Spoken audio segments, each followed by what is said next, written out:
ಅವರಿಗೆ ಆ್ಯಂಪ್ಯೂಟ್ ಆಗಿರುತ್ತೆ, ಕಾಲು ಕಟ್ ಮಾಡಿರ್ತಾರೆ. ಸೊ ಇಲ್ B admitted in government hospital in Mysuru, KR ಹಾಸ್ಪಿಟ್ಲಲ್ಲಿ. ಇವರು ಲಾಸ್ಟಲ್ಲಿ ಸಾಯಬೇಕಾದ್ರೆ ಅವರಷ್ಟೆಲ್ಲ ಲೈಫಲ್ಲಿ ದೊಡ್ಡ ದೊಡ್ಡ ಆಟಗಳು ಆಡಿದವರು, ಶಬರಿಮಲೆಗೆಲ್ಲ ಹೋದಾಗ 18 ಕಾರ್ಸ್ ಅಂತೆ, ಅಂದರೆ ಅಷ್ಟು ಲ್ಯಾವಿಶ್ ಆಗಿ ಆಡಿದವರು.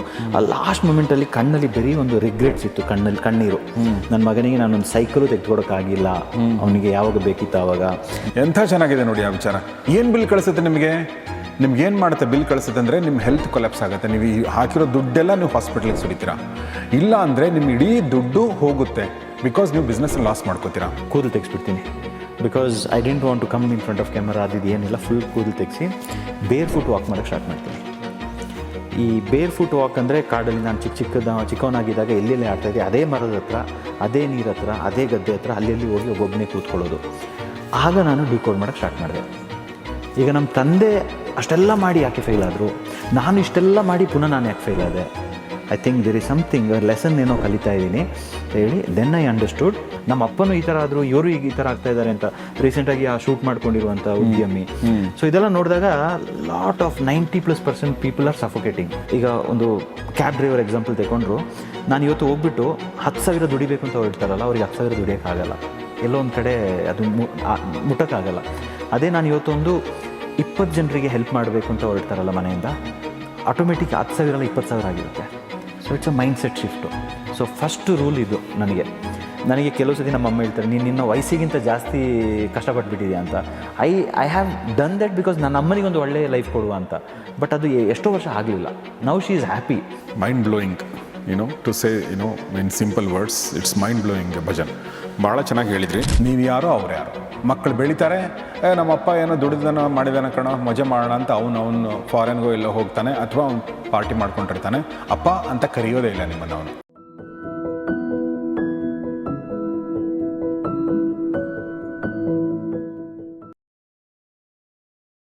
ಸ್ನೇಹಿತರೆ ನಮಸ್ಕಾರ. ಗೌರಿ ಶಕ್ಕಿ ಸ್ಟುಡಿಯೋದ ಈ ವಿಶೇಷ ಸಂದರ್ಶನಕ್ಕೆ ನಿಮಗೆಲ್ಲ ಸ್ವಾಗತ. ನಾನು ಗೌರಿ ಶಕ್ಕಿ. ಇವತ್ತು ನಮ್ಮ ಜೊತೆಗೆ ಭಾಳ ವಿಶೇಷವಾದ ಅತಿಥಿ ಇದ್ದಾರೆ. ಕೊಡಗಿನಿಂದ ಬಂದಂಥವರು. ಕೊಡಗು ಮತ್ತು ನನಗೆ ಏನೋ ಒಂದು ಅವಿನಾಭಾವ ಸಂಬಂಧ, ಅಲ್ಲಿ ತುಂಬ ಜನ ಸ್ನೇಹಿತರು ನನಗಿದ್ದಾರೆ. ಇವತ್ತು ಕೊಡಗಿನಿಂದ ಬಂದಿರುವಂಥ ಒಬ್ಬ ಅತಿಥಿ, ವಿಶೇಷವಾದ ಅತಿಥಿ ನಮ್ಮೊಂದಿಗಿದ್ದಾರೆ. ಅವ್ರ ಹೆಸರು ಭಜನ್ ಬೋಪಣ್ಣ ಅಂತ. ಬನ್ನಿ ಅವ್ರನ್ನ ಸ್ವಾಗತಿಸೋಣ. ಭಜನ್ ಅವರೇ ನಮಸ್ಕಾರ, welcome to the show. Bhajan ಅವ್ರು ಹೇಗೆ ಇಂಟ್ರೊಡ್ಯೂಸ್ ಮಾಡೋದಂತ ನಾನು ಕೂಡ ಯೋಚನೆ ಮಾಡ್ತಾ ಇದ್ದೀನಿ. ಭಜನ್ ಅವ್ರನ್ನ ಸಿಂಪಲ್ಲಾಗಿ ಹೇಳಬೇಕು ಅಂತಂದರೆ, ಅವರು ಒಂದು ವಿರಾಜಪೇಟೆನಲ್ಲಿ ಅವ್ರದ್ದೊಂದು ಎವರ್ಗ್ರೀನ್ ಕೌಂಟಿ ಅಂತ ಒಂದು ರೆಸಾರ್ಟ್ ಇದೆ. ರೆಸಾರ್ಟ್ ಅಂತ ಮುಂಚೆ ಇತ್ತು, ಈಗ ಅದನ್ನು ರೀಟ್ರೀಟ್ ಅಂತ ಅವ್ರು ಕರೀತಾರೆ. ಟ್ರಾನ್ಸ್ಫಾರ್ಮೇಟಿವ್ ರೀಟ್ರೀಟ್ ಅಂದರೆ, ಯೂಶ್ವಲಿ ನೀವು ರೆಸಾರ್ಟ್ಗೆ ಎದಕ್ಕೆ ಹೋಗ್ತೀರಾ? ಚಿಲ್ ಮಾಡೋಕ್ಕೆ ಹೋಗ್ತೀರಾ. ನೀವಲ್ಲಿ ಪಾರ್ಟಿ ಮಾಡ್ತೀರಾ, ಏನೇನೋ ತಿಂತೀರಾ ಹಾಳು ಮೂಳು, ಆಮೇಲೆ ನಿದ್ದೆ ಮಾಡ್ತೀರಾ, ಆಮೇಲೆ ನಿದ್ದೆಗೆ ಇಡ್ತೀರಾ, ಏನೋ ಮಾಡ್ಕೊಂಡು ವಾಪಸ್ ಬರ್ತೀರಾ. ಆಮೇಲೆ ನೀವು ಥಿಂಕ್ ಏನೋ ನೀವು ಎಂಜಾಯ್ ಮಾಡಿದ್ರಿ ಅಂತ ಹೇಳಿ. ಆದರೆ ನಿಮ್ಮ ಬದುಕಿಗೆ ಏನು ಬದಲಾವಣೆ ಆಯಿತು ಅಂತ ನೋಡಿದರೆ ಏನೂ ಬದಲಾವಣೆ ಆಗಿರಲ್ಲ, ಮತ್ತು ಅದೇ ಲೈಫು. ಆದರೆ ಒಂದು ರೆಸಾರ್ಟು ನಿಮ್ಮ ಬದುಕಿಗೆ ಬದಲಾವಣೆ ಕೊಡುವಂಥದ್ದು, ನಿಮ್ಮ ಬದುಕಿಗೆ ಒಂದು ದಿಕ್ಕು ತೋರಿಸುವಂಥದ್ದು, ನಿಮ್ಮನ್ನು ನೇಚರ್ ಜೊತೆ ಅಲೈನ್ ಮಾಡುವಂಥದ್ದು ಏನಾದರೂ ಒಂದು ರೆಸಾರ್ಟ್ ಇದ್ದರೆ ಹೇಗಿರುತ್ತೆ, ಅದುವೇ ಎವರ್ಗ್ರೀನ್ ಕೌಂಟಿ. ಅದನ್ನು ನಡೆಸ್ತಾ ಇರೋದು ಭಜನ್ ಅವರು. ಕಳೆದ 16 ವರ್ಷಗಳಿಂದ ಅದು ನಡೆಸ್ಕೊಂಡು ಬರ್ತಾ ಇದ್ದಾರೆ. ಇದ್ರ ಜೊತೆಗೆ ಅವರೊಬ್ಬ ಉದ್ಯಮಿ ಆಗಿದ್ದುಕೊಂಡು ಒಂದು ಸತ್ಯವನ್ನು ಅರ್ಥ ಮಾಡಿಕೊಂಡ್ರು. ಅದೇನೆಂದರೆ, ನಾವು ಪ್ರಕೃತಿಯ ಜೊತೆಗೆ ನಡೆದರೆ, ಪ್ರಕೃತಿಯ ಜೊತೆ ಅಲೈನ್ ಆಗಿ ನಾವು ಏನಾದರೂ ಕೆಲಸ ಮಾಡಿದರೆ ಅದು ಲಾಂಗ್ ಲಾಸ್ಟಿಂಗ್ ಆಗಿರುತ್ತೆ. ತುಂಬ ವರ್ಷಗಳ ಕಾಲ ನಾವು ಸಕ್ಸಸ್ಫುಲ್ ಅಂದರೆ ಕೇವಲ ದುಡ್ಡಲ್ಲ, ನಾವು ನೆಮ್ಮದಿಯಿಂದ ಬದುಕಕ್ಕೆ ಸಾಧ್ಯ ಆಗುತ್ತೆ. ನಾವು ನೇಚರ್ಗೆ ವಿರುದ್ಧವಾಗಿ ಏನಾದರೂ ಮಾಡಿದರೆ ನಾವು ದುಡ್ಡು ಗಳಿಸ್ಬೋದು, ಬಟ್ ಆ ದುಡ್ಡು ಉಳಿಯಲ್ಲ, ಮತ್ತು ನಾವು ಕೂಡ ಕಷ್ಟಕ್ಕೆ ಸಿಲುಕೋತೀವಿ ಅನ್ನೋದು ಅವರು ತಮ್ಮ ಅನುಭವದಿಂದ ಕಲಿತಿರೋ ಪಾಠ. ಅದರಿಂದ ಅವರು ಒಂದು ಕ್ಲಬ್ ಶುರು ಮಾಡಿದ್ದಾರೆ. ಆ ಕ್ಲಬ್ ಹೆಸರು ನೇಚರ್ ಪ್ರನರ್ಸ್ ಕ್ಲಬ್ ಅಂತ. ಹೀಗೆ ಭಾಳ ಇಂಟ್ರೆಸ್ಟಿಂಗ್ ವಿಚಾರಗಳನ್ನ ಹೊತ್ಕೊಂಡು ಬಂದಿರುವಂಥ ಭಜನ್ ಅವರಿಗೆ ನಾನು ನಿಮ್ಮ ಪರವಾಗಿ ವೆಲ್ಕಮ್ ಮಾಡ್ತಾ, ಭಜನ್ ಅವರು ವೆರಿ ಹ್ಯಾಪಿ ನೀವು ನಮ್ಮ ಸ್ಟುಡಿಯೋಗೆ ಬಂದಿರೋದು. ಮೊದಲನೇದಾಗಿ ನಾವು ನೇಚರ್ ಅಂತಂದರೆ, ನಮ್ಮ ಸ್ಕ್ರೀನ್ ಮೇಲೆ ಕಾಣ್ತಾ ಇದೆಯಲ್ಲ, ಇದು ನೇಚರ್ ಅಂದರೆ ಈಗ ನಾವು ಸ್ಕ್ರೀನ್ ಮೇಲೆ ತೋರಿಸ್ತಾ ಇದ್ದೀವಿ. ಸೊ ನಾವು AC ಇದರಲ್ಲಿ ಚೇಂಬರಲ್ಲಿ ಕೂತ್ಕೋತೀವಿ, ಅಥವಾ ನಮ್ಮ ಆಫೀಸಲ್ಲಿ ಕೂತ್ಕೋತೀವಿ, AC ಕಾರಲ್ಲಿ ಕೂತ್ಕೋತೀವಿ, ಮನೆಗೆ ಹೋದರೆ ಕೆಲವೊಬ್ರಿಗೆ AC ಇರುತ್ತೆ. ಒಟ್ಟಿನಲ್ಲಿ ನಮಗೆ ನೇಚರ್ ಅಂದರೆ ವೀಕೆಂಡ್, ಯಾವುದೋ ಒಂದು ವರ್ಷದಲ್ಲಿ 1-2 ವೀಕೆಂಡು ನಾವು ನೋಡುವಂಥದ್ದು ಅಷ್ಟೇ ನೇಚರ್. ಬಿಟ್ಟರೆ ಬೇರೆ ನಮಗೆ ಯಾವುದೋ ನೇಚರ್ ಇರಲ್ಲ. ನಾವು ಮನೇಲಿ ಯಾವುದಾದ್ರು ಹಲ್ಲಿ ಬಂದರೂ ಓಡಿಸ್ತೀವಿ, ಹುಳ ಹುಪ್ಪಟೆ ಬಂದರೂ ಓಡಿಸ್ತೀವಿ, ಹಾವು ಬಂದರೂ ಓಡಿಸ್ತೀವಿ, ಅಥವಾ ಯಾವುದೋ ಒಂದು ಫ್ಯಾನ್ಸಿ ನಾಯಿನ ಇಟ್ಕೊಂಡಿರ್ತೀವಿ. ಬಿಟ್ಟರೆ ಅದು ಕೂಡ ತುಂಬ ಜನ ಇಟ್ಕೊಂಡಿರಲ್ಲ. ಅಂದರೆ ನೇಚರ್ ಜೊತೆಗೆ ನಮ್ಮ ಸಂಬಂಧ ತುಂಬ ಫ್ರಾಗ್ಮೆಂಟೆಡ್, ತುಂಬ ಕಡಿಮೆ ಅಂತ ಹೇಳ್ಬೋದು. ಸೊ ಏನು ಇದು ಎವರ್ಗ್ರೀನ್ ಕೌಂಟಿ ನಿಮ್ಮ ಹೇಗೆ ಶುರುವಾಯಿತು ಈ ಕತೆ, ಅದ್ರ ಬಗ್ಗೆ ಹೇಳ್ಬೋದಾ? First and foremost thank you so much, beautiful studio. Thank you. ನಿಮ್ಮನ್ನ ಮಡಿಕೇರಿಯಲ್ಲಿ ಮೀಟ್ ಮಾಡಿದೆ ಒಂದ್ಸಲ, ಮತ್ತು ಮದುವೆಯಲ್ಲಿ ಕೆಲವು ಜಾಗದಲ್ಲಿ ಮೀಟ್ ಆಗಿದ್ದೀನಿ. ಇವತ್ತು ನಿಮ್ಮೊಟ್ಟಿಗೆ ಕೂತ್ಕೊಂಡು ಮಾತಾಡೋ ಒಂದು ಅಪರ್ಚುನಿಟಿ, ರಿಯಲಿ ಗ್ರೇಟ್ಫುಲ್ಲು. ಆಮೇಲೆ ನೀವು ಕೇಳಿದಾಗೆ ನಾನು ಚಿಕ್ಕದ್ರಿಂದ ನೇಚರ್ ಒಟ್ಟಿಗೆ ಇದ್ದು ಬೆಳೆದವನು. ಸೊ ಈ ವಿರಾಜಪೇಟೆ ಹತ್ರ ಒಂದು ಹಳ್ಳಿ, ಆ ಹಳ್ಳಿಯಲ್ಲಿ ಆಟ ಆಡಿಕೊಂಡು ನೇಚರ್ ಅಂದರೆ ತುಂಬ ಇಷ್ಟ. ಕಾಡಲ್ಲಿ ಹೋಗೋದು, ಈ ಹೊಳೆ, ಕೆರೆ, ನದಿ, ಇದೆಲ್ಲ ನನ್ನ ಒಂದು ಚೈಲ್ಡ್ಹುಡ್ ಎನರ್ಜಿ. ಸೊ ಹಾಗೆ ಬಂದು ನಮ್ಮ ತಂದೆ ತಾಯಿ ಎಲ್ಲ ಸೇರ್ಕೊಂಡು ನನ್ನ ಓದಿಸಿ ಒಂದು ಬ್ಯಾಂಗ್ಳೂರಿಗೆ ಬಂದು, ಫಸ್ಟ್ ಟೈಮ್ ಬ್ಯಾಂಗ್ಳೂರಿಗೆ ಬಂದಿದ್ದು. ಅಲ್ಲಿ ಬಂದು ಜಾಬಿಗೆಲ್ಲ ಸೇರಿಕೊಂಡು ಅವರು ಏನೇನು ನನಗೆ ಗೈಡ್ ಮಾಡಿದರು ಅದೇ ಪಾತಲ್ಲಿ ಹೋಗಿ ಫೈನಲಾಗಿ ನನಗೆ Singapore 26th floor grand captain hotel ಮೇಲೆ ನಿಂತಿದ್ದೀನಿ. ಆವಾಗ ನನಗೆ ತುಂಬ ಬ್ಯೂಟಿಫುಲ್ ಆಗಿರೋ ಸಿಟಿ ಸಿಂಗಾಪುರಲ್ಲಿ. ಓಕೆ.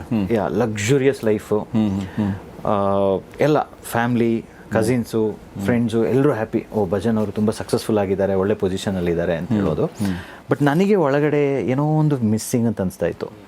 ಇಷ್ಟೆಲ್ಲ ಮಾಡಿ ಫೈನಲಿ ಎಲ್ಲರೂ ಖುಷಿಯಾಗಿದ್ದಾಗ ನಾನು ಖುಷಿಯಾಗಿರಬೇಕಲ್ಲ, ಬಟ್ ನನಗೆ ಆ ಒಂದು ಅಕಂಪ್ಲಿಷ್ಮೆಂಟ್ ಕಾಣಿಸ್ತಾ ಇರಲಿಲ್ಲ. ಆವಾಗ ನನಗೆ ಅಂದ್ಕೊಂಡಿದ್ದು, ಇಲ್ಲ ನನಗೆ ಕಾಲ್ ಬರ್ತಾ ಇದೆ, ಬ್ಯಾಕ್ ಟು ನೇಚರ್ಗೆ ಹೋಗುವ, ನೇಚರಲ್ಲೇ ಇರುವ ಅಂತೇಳಿ ಅಲ್ಲಿಂದ ಬಂದು ಕೊಡಗಲ್ಲಿ ನನ್ನ ಒಂದು ಚಿಕ್ಕದಾಗಿ ಒಂದು ಕಾಟೇಜ್ ಎಲ್ಲ ಸ್ಟಾರ್ಟ್ ಮಾಡಿ, that's how I started building something very magical close to nature. Very nice. Bhajan, ನೀವು ಹೇಳಿದ ಹಾಗೆ ಅಂದರೆ ನಾವು ಸಕ್ಸಸ್ಫುಲ್ ಅಂತ ಮೇಲ್ನೋಟಕ್ಕೆ ಸಕ್ಸಸ್ಫುಲ್ ಆಗಿದ್ದೀವಿ, ಜಗತ್ತು ನಮ್ಮನ್ನು ಸಕ್ಸಸ್ಫುಲ್ ಅಂತ ಅಂದ್ಕೊಂಡ್ರು ಕೂಡ ನಮ್ಮೊಳಗಡೆ ಯಾವುದೋ ಒಂದು ಮಿಸ್ಸಿಂಗ್ ಇದ್ದಾಗ ಅದನ್ನು ಹುಡ್ಕೊಂಡು ಹೋದಾಗ ನಿಮಗೆ ನೇಚರ್ ಸಿಗುತ್ತೆ, ಇನ್ನೊಬ್ರಿಗೆ ಇನ್ನೊಂದೇನೋ ಸಿಗ್ಬೋದು, ಆ ಥರದ್ದಿರುತ್ತೆ. ಬಟ್ ನಿಮಗೆ ಇದು ಅಂದರೆ ಈಗ ನೀವು ನೇಚರಲ್ಲೇ ಹುಟ್ಟು ಬೆಳೆದವರು. ಕೊಡಗು ಅಂದರೆ ನಮ್ಮ ಕರ್ನಾಟಕದ ಕಾಶ್ಮೀರ ಅಂತ ಕರಿತೀವಿ, ಅದರಲ್ಲೇ ಹುಟ್ಟು ಬೆಳೆದವರು. ಬಟ್ ನಿಮಗೆ ಅಂದರೆ ನೀವು ಮಾಡುವಂಥ ಕೆಲಸಕ್ಕೂ ಮತ್ತು ನೇಚರ್ಗೂ ತುಂಬ ತದ್ವಿರುದ್ಧ ಇದೆ ಅಂತ ಅನಿಸಿದ್ದಾಗಲಿ, ಅಥವಾ ಬ್ಯಾಕ್ ಟು ನೇಚರ್ ಅಂದರೆ ಕೇವಲ it's not physically going to the nature ಇಷ್ಟೇ ಆಗಿತ್ತಾ, ಅಥವಾ ಬೇರೆ ಏನಾದರೂ ಇತ್ತಾ ಅದ್ರ ಹಿಂದೆ ಭಜನ್ ಅವರೇ? ಇಲ್ಲ, ಆ್ಯಕ್ಚುಲಿ ನಾನು ಈ ಒಂದು ಯಾವಾಗ ಕೊಡಗಿಗೆ ಬಂದು ಒಂದು ಬಿಸ್ನೆಸ್ ಎಸ್ಟಾಬ್ಲಿಷ್ ಮಾಡಿದೆ, ಆವಾಗ ನಮ್ಮ ತಂದೆ ಈ was a very powerful business owner. ಒಂದು ಟೈಮಲ್ಲಿ ಲಿಕ್ಕರ್ ಬಿಸ್ನೆಸ್ ಮಾಡ್ತಾಯಿದ್ರು, ಟಿಂಬರ್ ಬಿಸ್ನೆಸ್ ಮಾಡ್ತಾಯಿದ್ರು, ಬೇರೆ ಬೇರೆ ಬಿಸ್ನೆಸ್ ಮಾಡಿ ಅವರು ಯಾವಾಗ ಒಂದು 37 ಇಯರ್ಸಲ್ಲಿ ಮದುವೆ ಆಗ್ತಾರೆ. ಮದುವೆ ಆಗಿ ಒಂದು ಸ್ವಲ್ಪ ತಿಂಗಳಿಗೆ ಅವ್ರ ಲೈಫ್ ಕ್ರ್ಯಾಶ್ ಆಗಿ ಸ್ಟಾರ್ಟ್ ಆಗುತ್ತೆ, ಬಿಸ್ನೆಸ್ಸು, ಲೈಫು. ಬಟ್ ಆ ಮದುವೆ ಅಂತ ಒಂದು ಮಾಡಿದ್ದಾಗ ತುಂಬ ಲ್ಯಾವಿಶಾಗಿ ಮಾಡಿರ್ತಾರೆ. So may be richest politicians, business owners, actors ಎಲ್ಲರೂ ಇರ್ತಾರೆ ಆ ಮದುವೆಯಲ್ಲಿ. ಆ ಒಂದು ಮದುವೆ ಆಗಿದ್ಮೇಲೆ ನೆಕ್ಸ್ಟು ನಾನೊಂದು ಯಾವಾಗೊಂದು ಪ್ರೆಗ್ನೆಂಟ್ ಆಗಿರ್ತಾರೆ, ಆವಾಗ ಈ ಜುವೆಲ್ಸ್ ಇಡೋದು, ಸಾಮಿಲ್ಸ್ ಸೀಸ್ ಆಗಿಬಿಡೋದು, ವೆಹಿಕಲ್ ಆಕ್ಸಿಡೆಂಟ್ ಆಗಿಬಿಡೋದು, ಈ ಥರ ಎಲ್ಲ ಸಫೋಕೇಶನ್ ಸ್ಟಾರ್ಟ್. ಜುವೆಲ್ಸ್ ಏನು ಹೇಳಿ? ಅಂದರೆ ಅಮ್ಮ ಮದುವೆಯಾಗಿ ಬಂದಾಗಲೇ ಈ ಅಪ್ಪಂದು ಡೌನ್ಫಾಲ್ ಸ್ಟಾರ್ಟ್ ಆಗುತ್ತೆ. ಸೊ ಈ ಡೌನ್ಫಾಲ್ ಸ್ಟಾರ್ಟ್ ಆದಾಗ ಅಮ್ಮನಿಗೆ ಸಫೋಕೇಟ್ ಆಗಿ ಲಾಸ್ಟಿಗೆ ಜುವೆಲ್ಸ್ ಎಲ್ಲ ಇಡೋ, ಈ ಥರ ಎಲ್ಲ ತುಂಬ ಸಫರ್ ಆಗಿದೆ. ಸೊ ಇದೆಲ್ಲ ನನಗೆ ಒಂದು ಚೈಲ್ಡ್ಹುಡ್ಡಿಂದ ಕತೆ ಕೇಳಿದ್ದೆ. ಸೊ ಇವಾಗ ನಾನು ಬಿಸ್ನೆಸ್ ಬೇರೆ ಸ್ಟಾರ್ಟ್ ಮಾಡಿದ್ದೀನಿ. ಮನೆಯಲ್ಲಿ ಬಿಸ್ನೆಸ್ ಅಂದರೆ ಭಯ. ಈಗ ಅಪ್ಪನು, ಇಲ್ಲ ನೀನು ಬಿಸ್ನೆಸ್ ಮಾಡಬೇಡ, ನಾನು ಆ್ಯಕ್ಚುಲಿ ತುಂಬ ಸಫರ್ ಆಗಿದ್ದೀನಿ, ನೀನು ಈಗ ಹೋಗಿ ಸಿಕ್ಕಾಕೊಳ್ಳೋದು ಬೇಡ ಅಂತೆಲ್ಲ ಹೇಳ್ತಾಯಿದ್ರು. ಆದರೂ ಕಷ್ಟಪಟ್ಟು ಈ ಕನ್ವಿನ್ಸ್ ಮಾಡಿ 2010 ನನ್ನ ಬಿಸ್ನೆಸ್ ಸ್ಟಾರ್ಟ್ ಮಾಡಿಬಿಟ್ಟಿದೆ. ಸ್ಟಾರ್ಟ್ ಮಾಡಿ ಸ್ವಲ್ಪ ದಿನ ಆಗಿತ್ತು. ಈ ಒಂದು ಎವರ್ಗ್ರೀನ್ ಕೌಂಟಿ ಅಂತ ಹೇಳೋ ಒಂದು ಚಿಕ್ಕ ಕಾಟೇಜಲ್ಲಿ ಮಾಡಿದ್ದು. ಸ್ಟಾರ್ಟ್ ಮಾಡಿ ಸ್ವಲ್ಪ ಟೈಮು ಒಂದು ಕಡೆ ನಾನು ಡ್ಯಾನ್ಸ್ ಮಾಡ್ತಾಯಿದ್ದೀನಿ, ಇನ್ನೊಂದು ಕಡೆ ಕಾರ್ಪೊರೇಟ್ ಜಾಬ್ ಇದೆ, ಇನ್ನೊಂದು ಕಡೆ ಬಿಸ್ನೆಸ್ಸು ಸ್ಟಾರ್ಟ್ ಆಗಿದೆ. ಈ ಟೈಮಲ್ಲಿ ಏನಾಯಿತು, ನಮ್ಮ ತಂದೆ ಅವರಿಗೆ ಆ್ಯಂಪ್ಯೂಟ್ ಆಗಿರುತ್ತೆ, ಕಾಲು ಕಟ್ ಮಾಡಿರ್ತಾರೆ. ಸೊ ಇಲ್ B admitted in government hospital in Mysuru, KR ಹಾಸ್ಪಿಟ್ಲಲ್ಲಿ. ಇವರು ಲಾಸ್ಟಲ್ಲಿ ಸಾಯಬೇಕಾದ್ರೆ ಅವರಷ್ಟೆಲ್ಲ ಲೈಫಲ್ಲಿ ದೊಡ್ಡ ದೊಡ್ಡ ಆಟಗಳು ಆಡಿದವರು. ಶಬರಿಮಲೆಗೆಲ್ಲ ಹೋದಾಗ 18 ಕಾರ್ಸ್ ಅಂತೆ, ಅಂದರೆ ಅಷ್ಟು ಲ್ಯಾವಿಶ್ ಆಗಿ ಆಡಿದವರು. ಆ ಲಾಸ್ಟ್ ಮೂಮೆಂಟಲ್ಲಿ ಕಣ್ಣಲ್ಲಿ ಬರೀ ಒಂದು ರಿಗ್ರೆಟ್ಸ್ ಇತ್ತು, ಕಣ್ಣೀರು. ನನ್ನ ಮಗನಿಗೆ ನಾನೊಂದು ಸೈಕಲು ತೆಗೆದುಕೊಡೋಕ್ಕಾಗಿಲ್ಲ, ಅವನಿಗೆ ಯಾವಾಗ ಬೇಕಿತ್ತು ಆವಾಗ, ನಾನು ಯಾಕೆ ಹಿಂಗೆ ಆಗಿದೆ ಅಂತ ಹೇಳ್ಬಿಟ್ಟು. And he was in depression, like last ಮಿನಿಟಲ್ಲೆಲ್ಲ he was lot of habits. So ಇದಾದಮೇಲೆ ಅವ್ರು ಯಾವಾಗ ತೀರ್ಕೊಂಡ್ರು, ಅವ್ರನ್ನೀಗ ನಾನು ಕೊಡಗಿಗೆ ಅವ್ರ ಡೆಡ್ ಬಾಡಿ ತಗೊಂಡು ಹೋಗಬೇಕಿತ್ತು. ಆ್ಯಂಬ್ಯುಲೆನ್ಸಿಗೆ ಕೇಳುವಾಗ ಜಾಸ್ತಿ ಹೇಳಿದ್ರು. So I couldn't even afford ambulance. So I took him ನನ್ನೊಂದು ಹಳೆ ಎಸ್ಟಿಮ್ ಇತ್ತು, ಅಮ್ಮ ನನಗೆ ತೆಗೆದುಕೊಟ್ಟಿದ್ದು ಇನ್ಫೋಸಿಸ್ಗೆ ಸೇರಿ ಸ್ವಲ್ಪ ಟೈಮಲ್ಲಿ. ಸೊ ಈ ಎಸ್ಟಿಮಲ್ಲಿ ತಗೊಂಡು ಅಪ್ಪಂದು ಫೇವ್ರೆಟ್ ಸಾಂಗ್ಸು, ಕಿಶೋರ್ ಕುಮಾರ್ದು, ಮೊಹಮ್ಮದ್ ರಫೀದು ಸಾಂಗ್ಸ್ ಎಲ್ಲ ಹಾಕ್ಕೊಂಡು ಹಂಗೆ ಬಾಡಿನ ಎತ್ಕೊಂಡು ಹೋಗ್ಬೇಕಾದ್ರೆ ನನ್ನ ಕೇಳ್ಕೊಳ್ತಾ ಇದ್ದೆ. ನಮ್ಮಮ್ಮ ಅಷ್ಟೊಂದು ಕನಸು ಕಟ್ಕೊಂಡು ಬಂದು ಅಪ್ಪನ ಹತ್ರ ಇದ್ದರು. ಬಟ್ ಅಮ್ಮನಿಗೆ ಅಷ್ಟು ಪಾಪ ಸಿಗಲಿಲ್ಲ ಲೈಫಲ್ಲಿ. ಒಂದು ಯಾವಾಗ ನೋಡಿದ್ರು ಸ್ಟ್ರೆಸ್ಸು, ಚಾಲೆಂಜಸ್ ಅಂತ ಇತ್ತು. ಐ ಥಿಂಕ್ ಈಗ ನನ್ನ ಗೇಮ್ನ ನಾನು ಚೇಂಜ್ ಮಾಡಬೇಕು, ನಾನಿವಾಗ ಫೀಲ್ಡಿಗೆ ಇಳಿತೀನಿ ಅಂತೇಳಿ ಅಪ್ಪನ ನಾನು ಯಾವಾಗೊಂದು ಅಂತ್ಯಕ್ರಿಯೆ ಆಯಿತು ಆವಾಗ ಅವ್ರದ್ದು ಕೂಲಿಂಗ್, ಅವ್ರು ಯಾವಾಗಲೂ ರೇಬನ್ ಹಾಕೊಳ್ತಾಯಿದ್ರು, ಆ ರೇಬನ್ನು ಕೂಡ ಅವರೊಟ್ಟಿಗೆ ಹಾಕ್ಸಿದ್ದೀನಿ. ಅಂದರೆ he never wanted to fall down. ಅವ್ರು ಲಾಸ್ಟ್ ಮಿನಿಟ್ ತನಕ he was like that only, ಇಲ್ಲ ನಾನು ಸಖತ್ತಾಗಿ ಬದುಕಿದ್ದೀನಿ, ಹಿಂಗೆ ಇರ್ತೀನಿ ಅಂತ. ಬಟ್ ಫೈನಾನ್ಷಿಯಲಿ ಎಲ್ಲ ಥರದಲ್ಲೂ ಅವರು ಸ್ಟ್ರಗ್ಲಿಂಗ್, ಹೆಲ್ತಲ್ಲಿ ಸ್ಟ್ರಗ್ಲಿಂಗ್. ಅಲ್ಲಿಂದ ಎಕ್ಸಾಕ್ಟ್ 2010 ಇದು ನಡೆದಿದ್ದು. 2010 2020 ತನಕ ನಾನು ಫುಲ್ ಫೀಲ್ಡಿಗೆ ಇಳಿದೆ. ಒಂದು ಜಾಬ್ ಇತ್ತು, ಜಾಬ್ ಒಟ್ಟಿಗೆ ನಾನು ಎವರ್ಗ್ರೀನ್ ಕೌಂಟಿನ ಫುಲ್ ಸ್ವಿಂಗಲ್ಲಿ ಎತ್ಕೊಂಡು ಹೋದೆ. ಆ್ಯಕ್ಟ್ ಮಾಡ್ತಾಯಿದ್ದೆ, 3 ಸೀರಿಯಲ್ಸ್ ಮಾಡಿದೆ, ಡ್ಯಾನ್ಸ್ ಮಾಡಿದೆ. ಸೊ ಎಲ್ಲ ಏನೇನಾಗುತ್ತೋ ಬಿಸ್ನೆಸ್ಸು. ಈವನ್ ಬ್ಯಾಂಗ್ಳೂರ್ ಹತ್ರ, ರಾಮನಗರದ ಹತ್ರ ಒಂದು ರೆಸಾರ್ಟ್ ಕೂಡ ಮಾಡಿದೆ, ಒಂದು ಕ್ಯಾಂಪ್ ಸೈಟು. ಸೊ ಎಲ್ಲ ಮಾಡ್ಕೊಂಡು ಐ ವಾಸ್ ಲೈಕ್ ಲಿಟ್ರಲಿ ಹೆಂಗಾಗಿದೆ ಅಂತ ಹೇಳಿದ್ರೆ, ಏನಾದರೂ ಪರವಾಗಿಲ್ಲ, ಮ್ಯಾಕ್ಸಿಮಮ್ ದುಡ್ಡು ಮಾಡಬೇಕು ಲೈಫಲ್ಲಿ. ಜನರಿಗೆ ಹೆಲ್ಪ್ ಮಾಡೋ ಇಂಟೆನ್ಷನ್ ಅಂತೂ 100% ಇದೆ, ಅದರೊಟ್ಟಿಗೆ ದುಡ್ಡು ಮಾಡಲೇಬೇಕು ಅಂತ ಇದ್ದೆ.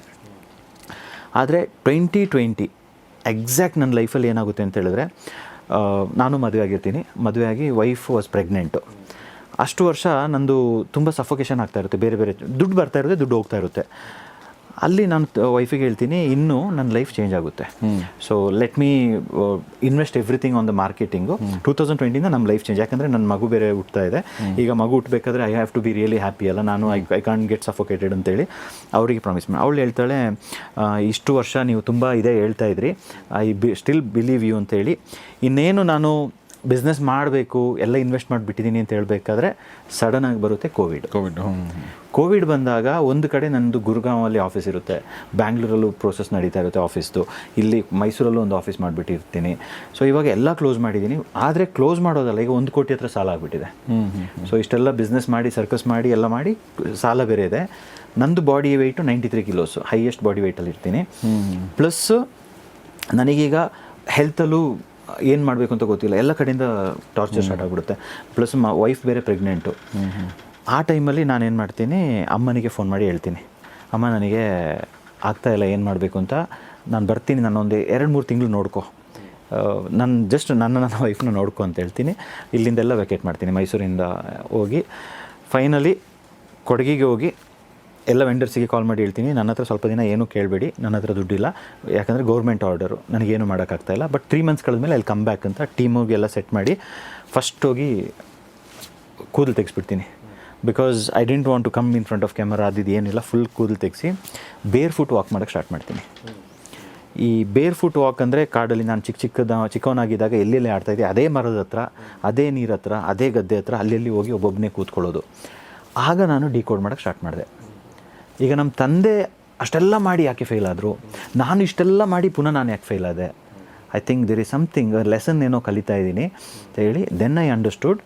ನಮ್ಮ ತಂದೆ ಮಾಡಿರೋ ಬಿಸ್ನೆಸ್ ಏನಂದರೆ ನೇಚರಿಂದ ತೆಗೊಂಡಿದ್ರು ಟಿಂಬರ್. ಅವ್ರದ್ದೇನೆಂದರೆ ಟಿಂಬರ್ ಕಡಿಯೋದು, ಟಿಂಬರ್ನ ಸುಟ್ಬಿಟ್ಟು ಅದ್ರದ್ದು ಕೋಲು ಅಂದರೆ ಮಸಿ ಕೊಡೋದು ಹೋಟೆಲ್ಸಿಗೆ, ಈ ಥರ. He had a very big network, friends ಅವರೆಲ್ಲ ಎಲ್ಲರೂ ಜೋರು 5 ಸ್ಟಾರ್ ಅಂದರೆ ಬೆಂಗಳೂರಿಗೆ ಊಟ ಮಾಡೋಕ್ಕೋಸ್ಕರ ಬರ್ತಾಯಿದ್ರು ಕೊಡಗಿಂದ ಆ ಟೈಮಲ್ಲಿ.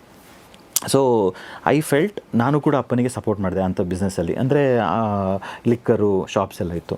ಸೊ ನಾನು ಅಲ್ಲಿಂದ ಡಿಸೈಡ್ ಮಾಡಿದೆ, ಈಗ ರೆಸಾರ್ಟು ಮಾಡ್ತಾಯಿದ್ದೀನಿ, ಐ ಥಿಂಕ್ ನಾನೀಗ ನನ್ನ ಎಥಿಕಲ್ ಬಿಸ್ನೆಸ್ನ ತುಂಬ ಚೇಂಜ್ ಮಾಡಬೇಕು, ದಿಸ್ ಇಸ್ ಮೈ ಪ್ಯಾಟರ್ನ್ ಅಂತೇಳಿ. ಆವಾಗ ನನ್ನ ಮಗ ಫೈನಲ್ ಆಗಿ ಹುಟ್ತಾನೆ ಗೌರ್ಮೆಂಟ್ ಹಾಸ್ಪಿಟ್ಲಲ್ಲಿ. 200 ರೂಪೀಸ್ ಸ್ಪೆಂಡ್ ಮಾಡ್ತೀನಿ ಡೆಲಿವರಿಗೆ. ಸೊ ಅಲ್ಲಿಂದ ಮಗನ ಕೂಡ ಕರ್ಕೊಂಡು ನಾವಿಬ್ಬರು, ಈಗ ನಾನು ಮಾತ್ರ ಅಲ್ಲ, ನಮ್ಮಪ್ಪ 2010 ತೀರ್ಕೊಳ್ತಾರೆ, ನನ್ನ ಮಗ 2020 ಹುಡ್ತಾನೆ. ಅಪ್ಪನ ಹೆಸರು ಪೊನ್ನಪ್ಪ, ಮರ ಕಡಿತಾ ಇರ್ತಾರೆ, ಟಿಂಬರ್ ಮರ್ಚೆಂಟು. ಮಗನ ಹೆಸರು ಪೊನ್ನಣ್ಣ, ಒಂದು ಗಿಡ ಮುಟ್ಟಕ್ಕೆ ಬಿಡಲ್ಲ. ಸೊ ನಾನೀಗ ಆ ಬಿಸ್ನೆಸ್ ಓನರ್ ಅಪ್ಪನ ಸ್ಟೈಲಿಂದ ಆಂಟ್ರಪ್ರನರ್ ಆಗಿದ್ದೆ, ಲೈಕ್ MBA ಎಲ್ಲ ಮಾಡಿ. ಬಟ್ ಈಗ ಮಗನ ಕಡೆಗೆ ಹೋಗ್ತಾ ಇದ್ದೀನಿ, ನೇಚರ್ಪ್ರನರ್ ಆಗಿಬಿಟ್ಟು. So that's how I connected. And ನನ್ನ ಸಾಲ ಕೂಡ ತೀರಿಸ್ತೀನಿ. ಸ್ಟಾರ್ಟಿಂಗು ಕಾರ್ಪೊರೇಟ್ ಬಿಸ್ನೆಸ್ ಎಲ್ಲ ಕಡೆಯಿಂದ ಮಾಡಿ ದುಡ್ಡು ಬರ್ತಾಯಿತ್ತು. ದುಡ್ಡು ಬಂದಾಗ ನಂದು ಸಾಲ ತೀರಲಿಲ್ಲ. ಬಟ್ ನೇಚರ್ ಒಟ್ಟಿಗೆ ಯಾವಾಗ ನಾನು ಪಾಸ್ ಆದೆ, ಸ್ಲೋ ಡೌನ್ ಆದೆ, ಔಟರ್ ವರ್ಲ್ಡ್ ಅದು ಹೇಗಾಗುತ್ತೆ ಅಂತ ನನಗೆ ಗೊತ್ತಿದೆ. ಈಗ ನನ್ನ ಸ್ಟೂಡೆಂಟ್ಸಿಗೂ ಸಹ ಇದೇ ರಿಸಲ್ಟ್ ಸಿಗುತ್ತೆ. ಬಟ್ ಅದು ಹೇಗಾಗುತ್ತೆ ಅಂತ ಹೇಳೋದು, that is the magic of nature. So then I realised, ಅದ್ರ ಮೇಲೇ ಕೋರ್ಸ್ ಬಿಲ್ಡ್ ಮಾಡಿ now I am helping other people also to do the same process. So this is my journey as a naturepreneur. ಅಂದರೆ ನೇಚರ್ದೇ connect ಆದಾಗ ಹೇಗೆ ಬದಲಾಯಿತು ಅನ್ನೋದ್ರ ಬಗ್ಗೆ ನೀವು ಹೇಳ್ತಾ ಇದ್ರಿ. ಈಗ ನಾನು ಮುಂದಿನ ಭಾಗಕ್ಕೆ ಹೋಗೋಕ್ಕಿಂತ ಮುಂಚೆ ಒಂದು ಪ್ರಶ್ನೆ ಕೇಳಬೇಕು. ಏನಂದರೆ, ನೀವು ನೇಚರ್ಪ್ರನರ್ಸ್ ಕ್ಲಬ್ ಅಂತ ಮಾಡಿ ಈಗ ನೀವು ನಿಮ್ಮ ಒಂದು ಪಾಠವನ್ನು ಬೇರೆಗೂ ಕೂಡ ಕಲಿಸ್ತಾ ಇದ್ರಲ್ಲ, ನೀವು ಏನು ಕಲಿಸ್ತಾ ಇದ್ದೀರಿ, ಏನು ಹೇಳ್ತೀರಿ ನೀವು ಅದರಲ್ಲಿ? ಆ್ಯಕ್ಚುಲಿ ಅವರ ಒಂದು ಇಂಟೆಂಟ್ ಈಗ ಬಿಸ್ನೆಸ್ ಮಾಡಬೇಕಾದ್ರೆ ತುಂಬ ಜನರು ಏನಂದರೆ ಬಿಸ್ನೆಸ್ಸಿಗೆ ಇಳಿತಾರೆ. ಎಲ್ಲರೂ ಸ್ಪೀಡಾಗಿ ಏನು ಬಿಸ್ನೆಸ್ ಮಾಡ್ಬೋದು, ಈಗ ಫ್ಯಾನ್ಸಿಯಾಗಿ ಏನಿದೆ, ಟ್ರೆಂಡ್ ಏನಿದೆ ಅಂತ ನೋಡ್ಕೊಂಡು ಹೋಗ್ತಾ ಇದ್ದಾರೆ. ಸೊ ನನಗೇನು ರಿಯಲೈಸ್ ಆಯಿತು ಅಂತ ಹೇಳಿದ್ರೆ, ಯಾವಾಗ ನಾವು ಈ ಟ್ರೆಂಡನ್ನು ಫಾಲೋ ಮಾಡ್ತೀವಿ, ನಮಗೆ ಲೈಫಲ್ಲಿ ಎಲ್ಲೋ ಒಂದು ಕಡೆ ಅದಷ್ಟು ಬೇಗ ಕ್ರ್ಯಾಶ್ ಆಗಿಬಿಡುತ್ತೆ. Then I went and decoded big business owners of our country. ದೇಶ ಬಿಟ್ಟು ಹೋದಂಥ ಬಿಸ್ನೆಸ್ ಓನರ್ಸ್ ಇದ್ದಾರೆ, ದೊಡ್ಡದಾಗಿ ಬಿಸ್ನೆಸ್ ಕಟ್ಟಿ ನಾವು ರೋಲ್ ಮಾಡೆಲ್ಲು, ಬದುಕಿದ್ರೆ ಈ ಥರ ಬದುಕಬೇಕು ಅಂತ ಸಡನ್ನಾಗಿ ದೇಶನೇ ಬಿಟ್ಟು ಹೋಗ್ಬಿಡೋ ಪರಿಸ್ಥಿತಿ. ಆಮೇಲೆ ಕೆಲವು ಕಡೆ ಹೋಗ್ಬಿಟ್ಟು ಅವರು ನೇತ್ರಾವತಿಗೆ ನದಿಗೆ ಬಿಸ್ನೆಸ್ ಓನರ್ ಬಿದ್ದಿರೋ ಅಂಥ examples those are all very devastating. ನನಗೆ ನಮ್ಮ ಅಪ್ಪನೂ ಈ ಥರ ಆದರೂ ಇವರು ಈಗ ಈ ಥರ ಆಗ್ತಾ ಇದ್ದಾರೆ ಅಂತ ರೀಸೆಂಟಾಗಿ ಆ ಶೂಟ್ ಮಾಡ್ಕೊಂಡಿರುವಂಥ ಉದ್ಯಮಿ. ಸೊ ಇದೆಲ್ಲ ನೋಡಿದಾಗ lot of 90+% people are suffocating. ಆ ಇನಿಷಿಯಲ್ ಸ್ಪೈಕ್ ಸಿಗುತ್ತೆ, ಯಾರು ಏನು ಮಾಡಿದ್ರು ಒಂದು ಬಿಸ್ನೆಸ್ ಸ್ಪೈಕ್ ಸಿಗುತ್ತೆ, ಅಲ್ಲಿಂದ ಅದು ಕ್ರ್ಯಾಶ್ ಆಗಿ ಸ್ಟಾರ್ಟ್ ಮಾಡ್ತಾರೆ, ಆವಾಗ ಅವರು ಸೈಲೆಂಟ್ ಆಗ್ತಾರೆ. ಸೊ ಇದು ಕೆಲವರು ಮಿಡ್ ಲೈಫ್ ಕ್ರೈಸಿಸ್ ಅಂತ ಹೇಳ್ತಾರೆ, ಕೆಲವರು ಹೇಳ್ತಾರೆ ಇಲ್ಲ ಬಿಸ್ನೆಸ್ಸಲ್ಲಿ ಅವ್ರಿಗೇನೋ ಆ ಕಾಲ ಕೂಡ ಬರ್ತಾ ಇಲ್ಲ ಸಮಥಿಂಗ್ ಅಂತ. Then I realised it is not about ಆ ಬೇಸಿಕ್ ಆ ರೂಟಲ್ಲಿ ಅವ್ರು ಕೆಲಸ ಮಾಡಲಿಲ್ಲ. ನಾನು ಈಗ ಜನರಿಗೆ ಏನು ಕಲಿಸ್ತಾ ಇದ್ದೀನಿ ಅಂದರೆ 2 ವಿಷಯ. Any business you do, first rule is you have to help somebody, serve ಮಾಡಬೇಕು. ಸೊ ನಾನು ಯಾವುದೇ ಒಂದು ವ್ಯಕ್ತಿಗೆ, ಈಗ ಒಂದು ಕ್ಯಾಬ್ ಡ್ರೈವರ್ ಎಕ್ಸಾಂಪಲ್ ತಗೊಂಡ್ರು, ನಾನು ಇವತ್ತು ಹೋಗ್ಬಿಟ್ಟು 10,000 ದುಡಿಬೇಕು ಅಂತ ಹೊರಡ್ತಾರಲ್ಲ, ಅವ್ರಿಗೆ 10,000 ದುಡಿಯೋಕ್ಕಾಗಲ್ಲ, ಎಲ್ಲೋ ಒಂದು ಕಡೆ ಅದು ಮುಟ್ಟೋಕ್ಕಾಗಲ್ಲ. ಅದೇ ನಾನು ಇವತ್ತೊಂದು 20 ಜನರಿಗೆ ಹೆಲ್ಪ್ ಮಾಡಬೇಕು ಅಂತ ಹೊರಡ್ತಾರಲ್ಲ ಮನೆಯಿಂದ, ಆಟೋಮೆಟಿಕ್ 10,000 ಅಲ್ಲ 20,000 ಆಗಿರುತ್ತೆ. So it's a mind set shift. So first rule ಇದು ನನಗೆ. ಈಗ ನಾನು ಎಷ್ಟು ಜನರಿಗೆ ಇವತ್ತು ಹೆಲ್ಪ್ ಮಾಡ್ಬೋದು, ನಾನೀಗ ನಮ್ಮ ಟೀಮಿಗೆ ಟಾರ್ಗೆಟ್ ಇಡೋದು ಈ ತಿಂಗಳು ನಾವು ಎಷ್ಟು ಜನರಿಗೆ ಹೆಲ್ಪ್ ಮಾಡ್ಬೋದು ಅಂತ. ನಾನು ಅವರಿಗೆ 10 ಲಕ್ಷ ಬಿಸ್ನೆಸ್ ಮಾಡಬೇಕು ಅಂತ ಹೇಳಿದ್ರೆ ಅವರಿಗೆ ಆಗಲ್ಲ, ಪ್ಲಸ್ ನಮಗೂ ಅದು ರೀಚ್ ಮಾಡೋಕ್ಕಾಗಲ್ಲ. ಈ ತಿಂಗಳು ನಾನು 500 ಜನರಿಗೆ ಹೆಲ್ಪ್ ಮಾಡಬೇಕು, are you guys with me ಅಂತ ಹೇಳಿದ್ರೆ ಆಟೋಮೆಟಿಕ್ ನೇಚರ್ ಕೂಡ ಕೈ ಹಿಡಿಯುತ್ತೆ. First rule serving others, helping mind set. ಮತ್ತೆ ಹೆಲ್ಪ್ ಮಾಡ್ತಾ ನಮಗೆ ಯಾವತ್ತೂ ಟೈರ್ಡ್ ಆಗಲ್ಲ ಆಸ್ ಎ ಹ್ಯೂಮನ್, ಎಷ್ಟು ಜನರಿಗೆ ಬೇಕಾದ್ರೆ ಹೆಲ್ಪ್ ಮಾಡ್ಬೋದು. ಸೆಕೆಂಡ್ ಏನು ಅಂತ ಹೇಳಿದ್ರೆ ಗಿವ್ ಬ್ಯಾಕ್ ಟು ನೇಚರ್ ಅಂತ. ಸೊ ನಮ್ಮ ಭಗವದ್ಗೀತಾದಲ್ಲಿ ಆಗಿರ್ಬೋದು, ಬೇರೆ ಬೇರೆ ಥರ ಲಿಟ್ರೇಚರಲ್ಲಿ ಹೇಳಿರೋ ಥರ ಒಂದು ಥಾಟ್ಸ್ ಇದೆ, if you take anything from nature without gratitude then you are a thief ಅಂತ. ಸೊ ನಾನೇನು ಹೇಳ್ತಾ ಇದ್ದೀನಿ ಅಂತ ಹೇಳಿದ್ರೆ ಜನರಿಗೆ, ನೀವು ಏನು ಬೇಕಾದ್ರೂ ತಗೊಳ್ಳಿ ನೇಚರಿಂದ, but take it with gratitude and give back to mother nature. Okay, ನಮ್ಮ ತಂದೆ ಟಿಂಬರ್ ಮರ್ಚೆಂಟ್ ಮಾಡಿದ್ರು, ಈಗ ಟಿಂಬರ್ ಮರ್ಚೆಂಟ್ ಇದ್ದರೆ ನಾವು ಏನೂ ಮಾಡೋಕ್ಕಾಗಲ್ಲ, ಫರ್ನಿಚರ್ಸ್ ನಾವು ಕೂರೋಟ್ ಎಲ್ಲದಕ್ಕೂ ಟಿಂಬರ್ ಬೇಕು, ಬಟ್ ಎಷ್ಟು ಕೊಡ್ತಾ ಇದ್ದೀವಿ ಬ್ಯಾಕ್ ಟು ನೇಚರ್ ಅಂತ. ಸೊ ಈ 2 ಆ್ಯಂಗಲ್ನ ಇಟ್ಕೊಂಡು ಇದ್ರ ಮೇಲೆ ನಾನು ಅವರಿಗೆ ಕೋಚ್ ಮಾಡ್ತಾ ಇದ್ದೀನಿ. ಆ್ಯಂಡ್ ನನ್ನ ತಂದೆದ ಎಕ್ಸಾಂಪಲ್ ನಾನು ಲಾಸ್ಟ್ ಟೈಮ್ ಎಲ್ಲೋ ಒಂದು ಇದ್ರ ಬಗ್ಗೆ ಮಾತಾಡಿದಾಗ ಐ ಗಾಟ್ ಅಟ್ಲೀಸ್ಟ್ 30-40 ಸ್ಟೋರೀಸು ನನಗೆ ಕಳಿಸಿದ್ದಾರೆ. ನೋಡಿ ನಮ್ಮ ತಂದೆ ಈ ಥರ, ನಮ್ಮ ಅಪ್ಪ ಈ ಥರ ಕ್ಯಾನ್ಸರ್ ಆಗಿ ಸತ್ತೋಗ್ಬಿಟ್ರು, ನಮ್ಮ ತಂದೆದು ಆ್ಯಂಪ್ಯೂಟ್ ಆಯಿತು. It is happening but nobody speaking about it. ಯಾಕೆ ಅಂತ ಹೇಳಿದ್ರೆ ಎವ್ರಿಬಡಿ ಈಸ್ ಲೈಕ್ ಚೇಸಿಂಗ್ ಈ ಫ್ಯಾನ್ಸಿಯಾಗಿ ವ್ಯಾನಿಟಿ ಮ್ಯಾಟ್ರಿಕ್ಸ್ ಅಂತ ಏನು ಹೇಳ್ತೀವಿ, ಶೋ ಮಾಡಬೇಕು, ಎಲ್ಲರ ಮುಂದೆ ನಾನು ತೋರಿಸ್ಕೋಬೇಕು. But literally when they collapse ಅಲ್ಲ, they will be like a lone wolf ಅಂತ, ಯಾರಿಗೂ ಗೊತ್ತಾಗಲ್ಲ, ಇವ್ರು ಕ್ರ್ಯಾಶ್ ಆಗ್ತಾರೆ ಕಂಪ್ಲೀಟಾಗಿ. And I have seen that. ನಾನು ಆ್ಯಸ್ ಅ ಪರ್ಸನ್, ನನಗೆ ಕೆಲವು ಸತಿ ನಮ್ಮ ಅಮ್ಮ ಹೇಳ್ತಾರೆ, ನೀನು ನಿನ್ನ ವಯಸ್ಸಿಗಿಂತ ಜಾಸ್ತಿ ಕಷ್ಟಪಟ್ಬಿಟ್ಟಿದ್ಯಾ ಅಂತ. I have done that because ನನ್ನ ಅಮ್ಮನಿಗೆ ಒಂದು ಒಳ್ಳೆಯ ಲೈಫ್ ಕೊಡುವ ಅಂತ. ಬಟ್ ಅದು ಎಷ್ಟೋ ವರ್ಷ ಆಗಲಿಲ್ಲ. Now she is happy. ಆದರೂ ಬೇಜಾರಿದೆ, ನನ್ನ ಮಗ ಜಾಬಲ್ಲಿ ಇಲ್ಲ ಅಂತ ಹೇಳ್ಬಿಟ್ಟು. ಈ ಒಂದು I have 25-30 people, she has that mind set, but end of it I am happy. So this is what I teach people. ಈ ಏನು ಬೇಕು ಬಿಸ್ನೆಸ್ ಬೇಕಾದರೂ ಮಾಡಿ, ಈ 2 ರೂಲ್ನ ಮಾತ್ರ ಬಿಟ್ಟು ಹೋಗಬೇಡಿ. ಮತ್ತೆ ನೆಕ್ಸ್ಟು ಲಾ ಆಫ್ ನೇಚರ್ ಹೇಳ್ಕೊಡ್ತೀನಿ. ಲಾ ಆಫ್ ನೇಚರ್ ಅಂತ ಹೇಳಿದ್ರೆ ಸಿಂಪಲ್ ಲಾಸು. ಈಗ if you don't value something you will lose it ಅಂತ ಹೇಳೋದನ್ನ. ಸೊ ಈ ಥರ ಲಾಸ್ನ ಡಿಕೋಡ್ ಮಾಡ್ಕೊಂಡು ಲಾ ಆಫ್ ನೇಚರ್ ಎಗೇನ್ಸ್ಟ್ ಹೋದವರು ಇಂಪ್ರೂವ್ ಆಗಿದ್ದು ಹಿಸ್ಟ್ರಿನೇ ಇಲ್ಲ. ಆ್ಯಂಡ್ ನಾನು ನೋಡಿರೋ ಇನ್ನೊಂದು ಎಕ್ಸಾಂಪಲ್ ಅಂತ ಹೇಳಿದ್ರೆ, ಈ ನೇಚರ್ ಒಂದು ಬಿಲ್ ಕಳಿಸುತ್ತೆ, ಎನಿಬಡಿ. ಹೌದಾ? ಓಕೆ.